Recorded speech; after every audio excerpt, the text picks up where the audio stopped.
Deuxième épître de Paul à Timothée, chapitre 4.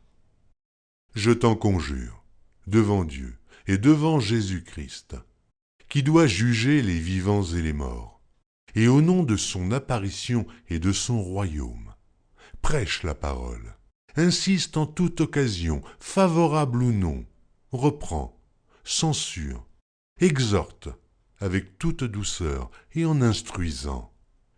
Car il viendra un temps où les hommes ne supporteront pas la saine doctrine, mais ayant la démangeaison d'entendre des choses agréables, ils se donneront une foule de docteurs, selon leurs propres désirs, détourneront l'oreille de la vérité et se tourneront vers les fables.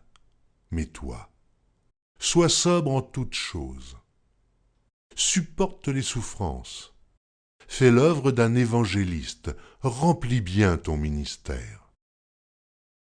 Car pour moi je sers déjà de libation, et le moment de mon départ approche. J'ai combattu le bon combat, j'ai achevé la course, j'ai gardé la foi. Désormais la couronne de justice m'est réservée.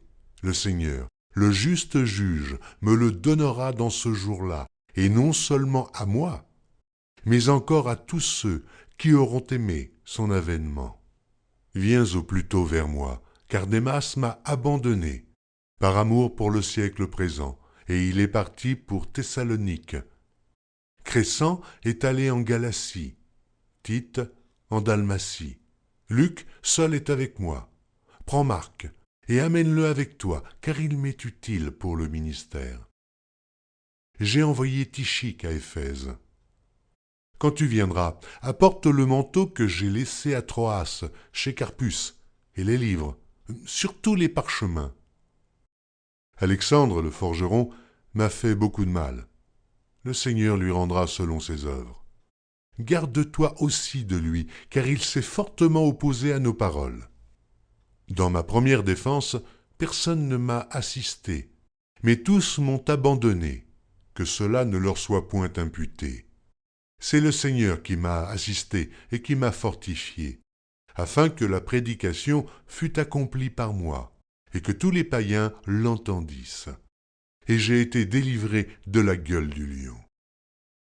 Le Seigneur me délivrera de toute œuvre mauvaise, et il me sauvera pour me faire entrer dans son royaume céleste. À lui soit la gloire au siècle des siècles. Amen. Salut Prisca et Aquilas, et la famille d'Onésiphore. Éraste est resté à Corinthe, et j'ai laissé Trophime malade à Milet. Tâche de venir avant l'hiver. Ubulus, Pudence, Linus, Claudia, et tous les frères te saluent.